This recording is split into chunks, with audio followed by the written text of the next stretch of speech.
About a year and a half ago, after living in my apartment for over 5 years, I all of a sudden started noticing that things would be out of place when I would get back home from work. Things that almost seemed out of place on purpose, to mess with my OCD. Sometimes I would notice that knives were put back in the knife block the wrong way, or little ornaments that I have around my house being turned to face the wrong way. Sometimes my clothes were hung up in my closet the wrong way. Little things like that where I would feel something was off, but there was no way to prove it. And in all honesty, it could have just been me being absent-minded when putting things away. After a couple of months of things randomly being out of place and always having that creeped out feeling, things stopped going out of place, and I put it to the back of my mind and I stopped being so paranoid, and I moved on with my life. That is until about 2 weeks ago. For the past couple of weeks, my cat has seriously been trying to tell me something when I have gotten home from work. Any of you who have a cat will know the exact meow. It's not an "I'm hungry" or an "I'm pissed because you have been at work all day" meow, but a "oh my god, you will never believe what happened" kind of meow, if that makes sense. I didn't really think anything of it because cats can be jerks sometimes, and I just assumed he was just bored wanting to complain. The other day when I came home from work, I noticed a pair of balled up socks that do not belong to me sitting on my bedroom floor. My boyfriend came over the next night and I told him that he had left a pair of his socks here when he stayed over on the weekend. He looked at the socks and said that they were not his. My heart sunk, and so did his. We both knew that someone had been coming into my house again, and that I probably wasn't imagining it the first time. A few days later, I came home from work and found a bag from a lingerie store on top of my couch. It was empty. This bag had come from inside my house, as I had just bought a bathing suit from that store a couple weeks prior, and the receipt for it was in that bag. At first I thought that my cat might have dragged it out there, but upon inspecting the bag, there were no teeth marks, as well as my cat couldn't have opened my closet door and gone into the paper cardboard recycling that I keep in there, on the top shelf. The final and perhaps the most unsettling thing happened tonight. My boyfriend met me after work and we went out for dinner. We went back to my apartment after, and I went to unlock my door and noticed that it was already unlocked. Locking the door when I leave my house is the one thing that I am the most OCD about. I don't just double and triple check it, I quadruple check it. It's not just a habit I have, but something that is deeply ingrained in me. Everyone who knows me knows this about me, as I even do it to their doors. I have to check 4 times or I get an icky feeling. Even my boyfriend was on red alert when he noticed my door was unlocked. We entered my house and I was checking to see if anything was out of place. He ran to the sliding glass door and tugged it, and it opened right up. I never leave that door unlocked. He witnessed me lock it on Sunday when I closed the door because it was getting cold. He saw me check it at least 4 times. I have not opened it since then. We are both convinced that somebody has been in my house. Whoever has been coming in somehow has a key. The fact that they left the sliding door unlocked makes me think that maybe they are planning to come back with ill intentions. If they have a key, why would they need to unlock the sliding door? Unless they don't want to be identified by the security cameras at the front door of my building. Either way, I have already ordered a security system, but unfortunately, it's not going to arrive for a few days.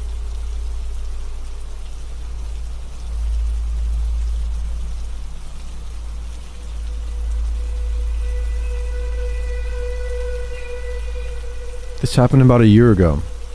I was on Grindr looking for either fun dates or new friendships. For those of you unfamiliar with Grindr, it's a social media app that is destined primarily for gay men, and many people use it to hook up with other men. One day, I was scrolling and I received a new message from a guy who we'll call Brian. I took a look at some of his profile pictures, read his bio, and decided that I was interested in him. We started messaging back and forth, and he seemed to be really kind and charismatic, and a guy who really knew how to hold a conversation.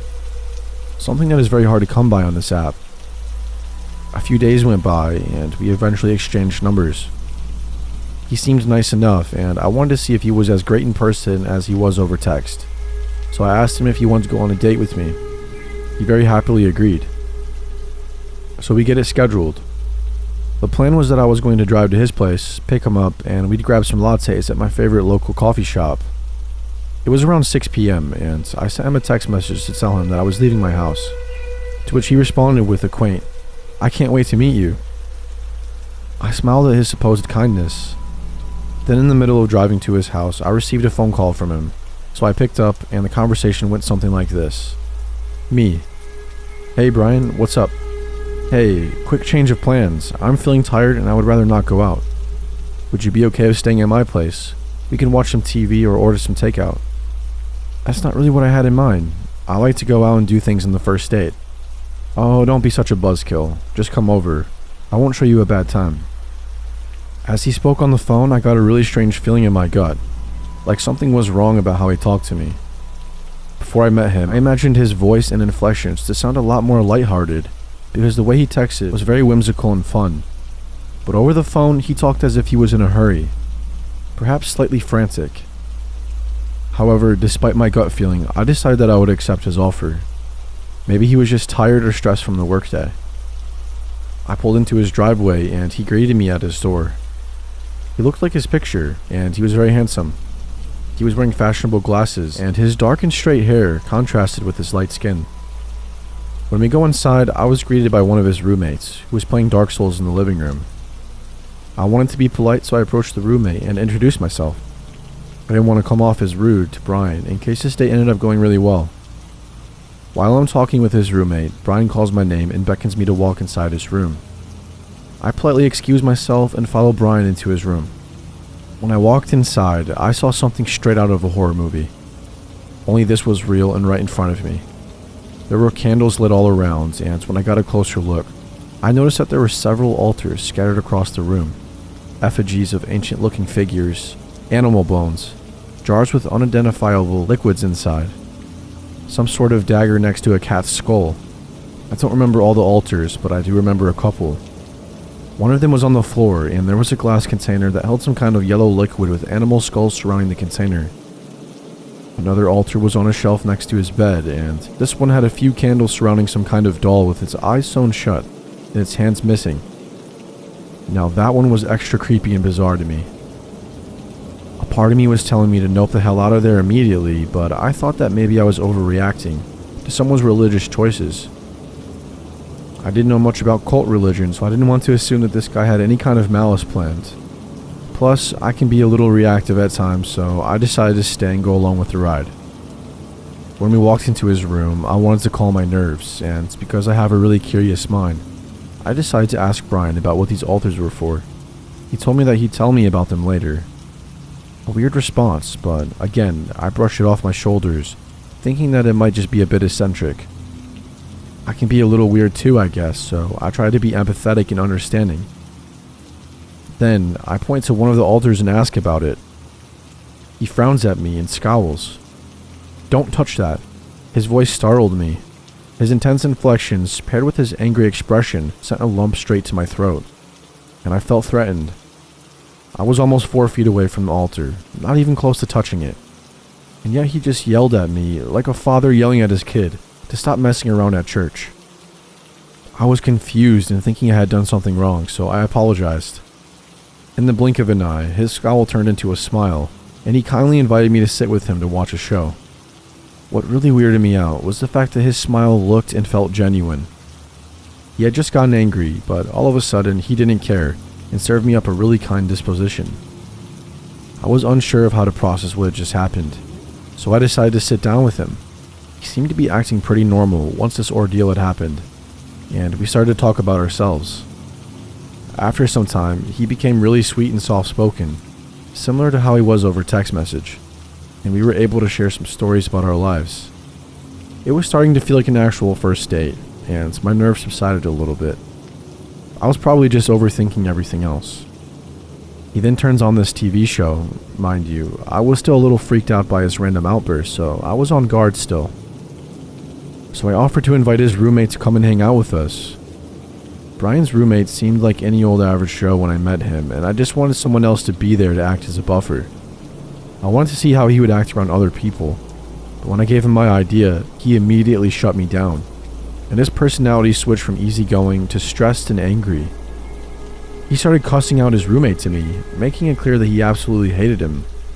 The switch was so jarring, so I started to panic again. Then he changed the subject and started to talk about me.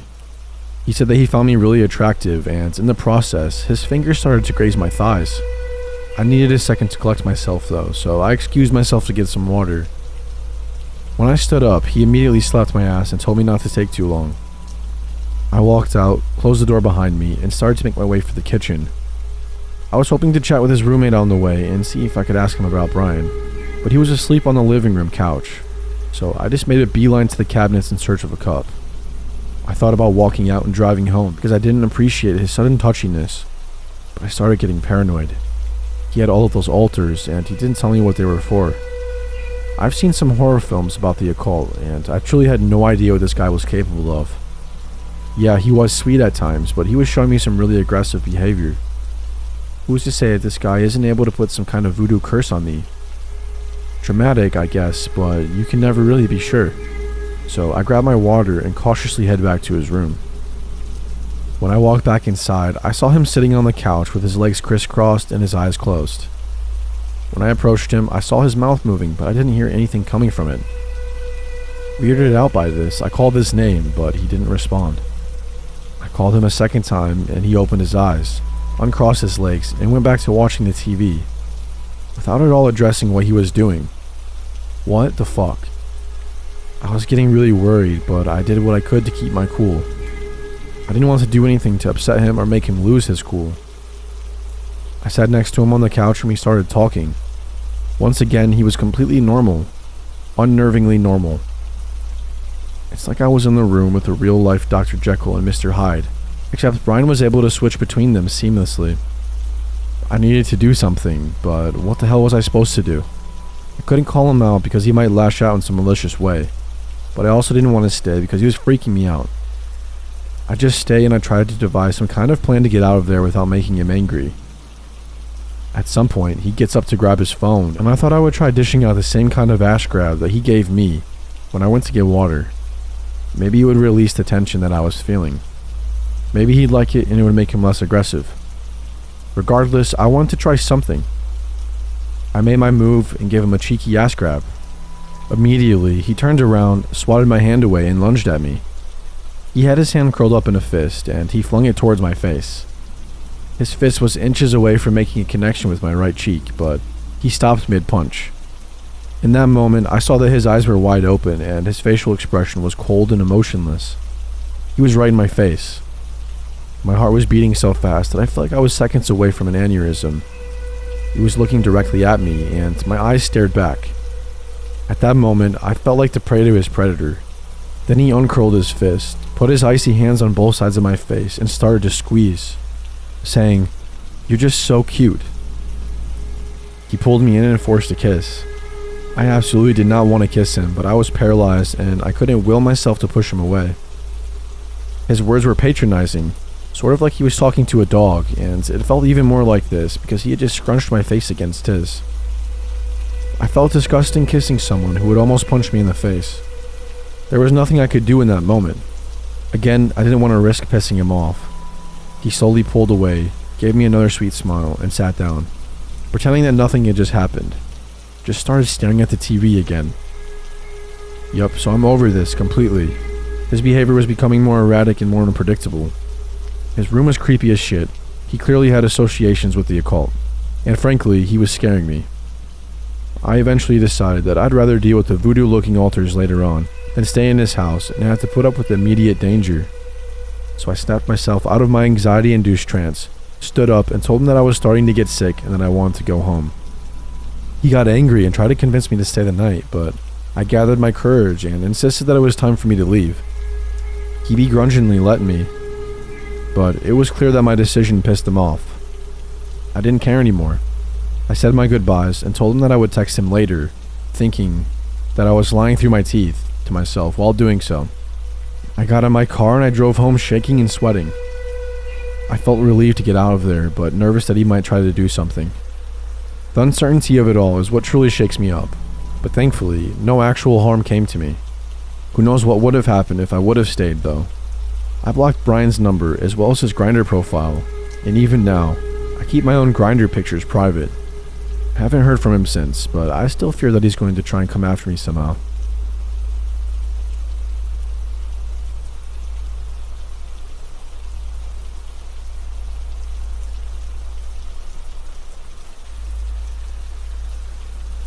Growing up, I lived in a decent-sized middle-class apartment complex.